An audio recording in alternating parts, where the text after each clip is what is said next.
Okay, so I just wanted to make sure everybody understood the notation that we wanted to use when we're talking about the mean of the difference. So we want to make sure we include that little d because that's telling us it's the difference in two means, and it's from one sample, the same population, but that we're specifically looking at the difference between those two means. All right, and the little d is important. That tells the reader that you're comparing the difference between two means, and then I'm not just looking, if you just have a mu, that just says, oh, that's the mean, but this mu of the d says, hey, we're actually looking at the difference between two means. Okay, so I found the difference first, and then this is specifically the mean of those differences. Okay, so what's the do portion look like? All right, so the first thing you're going to do is I would enter the differences into list one and find your statistics. Remember that you're going to use the sample mean, the sample standard deviation, include your n value, your degrees of freedom, and your critical t value. Okay, so remember your critical t value comes from your alpha value and your number of degrees of freedom. In this case, since we were checking to see if the differences were greater than, we want to find the probability that we get this statistic or more extreme in the direction of the alternative. So the probability that x bar is greater than 7.3636, that came from the alternative. We're going to find our test statistic. Now notice how this is minus 0 because we're assuming, our null in this case is that we're assuming that the mean difference is actually 0. Then divided by your standard error, which is your sample standard deviation divided by your square root of your sample size. Okay. And then, like I said, notice that you're taking the sample mean minus 0. You're seeing how far away the sample is from having no differences. Then we're finding the probability that the z-score is greater than 3.53, so it's 3.53 standard deviations away from the mean. That's actually pretty far. All right, so here is our test statistic t, here's our critical t, but here's our z-score, and here's our p-value. That's pretty far away from that true mean of 0. So since the p-value of 0.00027 is less than alpha, we reject the null that the difference is equal to 0. There's sufficient evidence to show, now notice how the changing of the wording is here, is the true mean difference. It's not just the true mean, it's that the true mean difference between the placebo and the caffeine is positive for students like this. If the true mean difference was really 0, that's from your null, this is the interpretation of the p-value, then the probability of getting a statistics as extreme as ours is 0.0027, and it's statistically significant at the 0.05 level. Okay, so pretty much the same conclusion, we're just saying true mean difference instead of the true mean.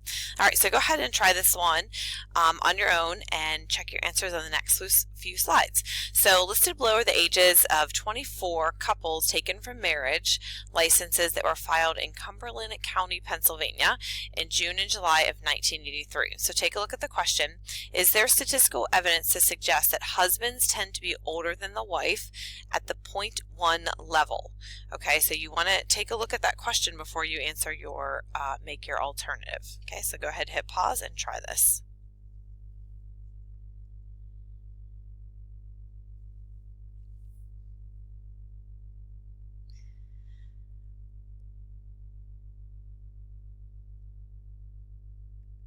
Okay, so when you create that alternative, you're going to want to make sure that you understand what the question is asking you. And the question is asking you, is there evidence to show that husbands tend to be older than their wives? Okay, so when we're talking about our differences here, okay, in this case there's no after minus before, so it doesn't matter which way you do it, but if you do the husband minus the wife, all right, we want that to be a positive difference because we're doing husband minus the wife. If you did wife minus the husband, then you'd want that to be a negative difference because that, or less than 0, because that would be showing that the women are younger. Okay, so I highly suggest when you get a question like this, before you do anything, calculate the differences. So do husbands tend to be older? Like I said before, I would do husband minus wife so that we know that the differences, our goal is to have the differences be positive.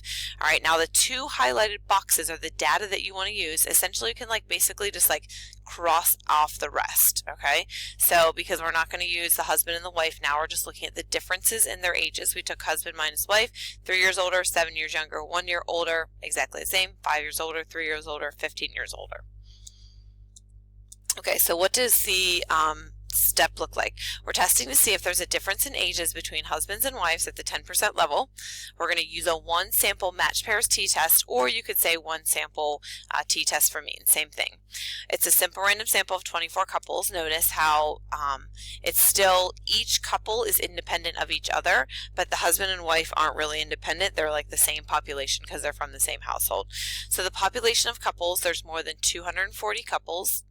It's approximately normal. Since n is between 15 and 30, we can't use the central limit theorem, so we're going to use a box and whisker plot. Make sure you actually show that box and whisker plot.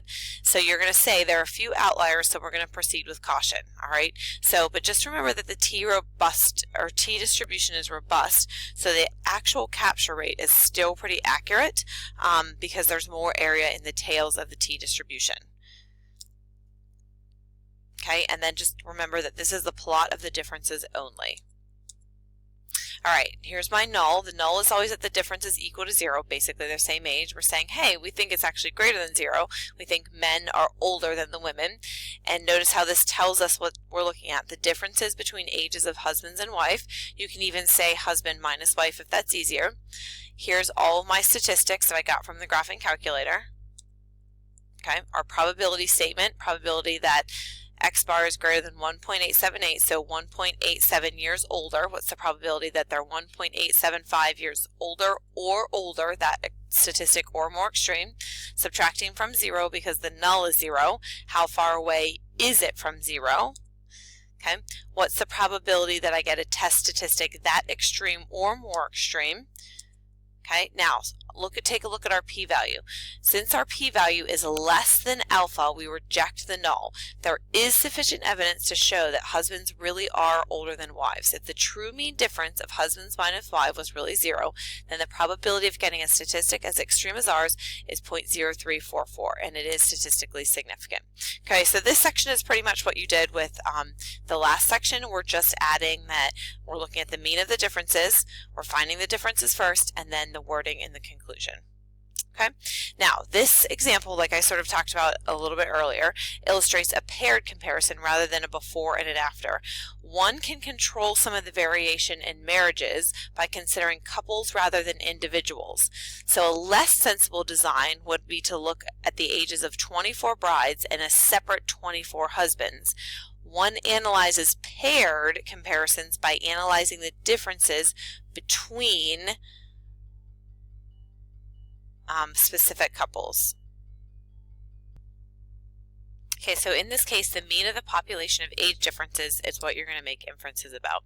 All right, so basically in this section, we took a look at stating and checking the random 10% condition and normal/large sample conditions for performing a test about a population mean.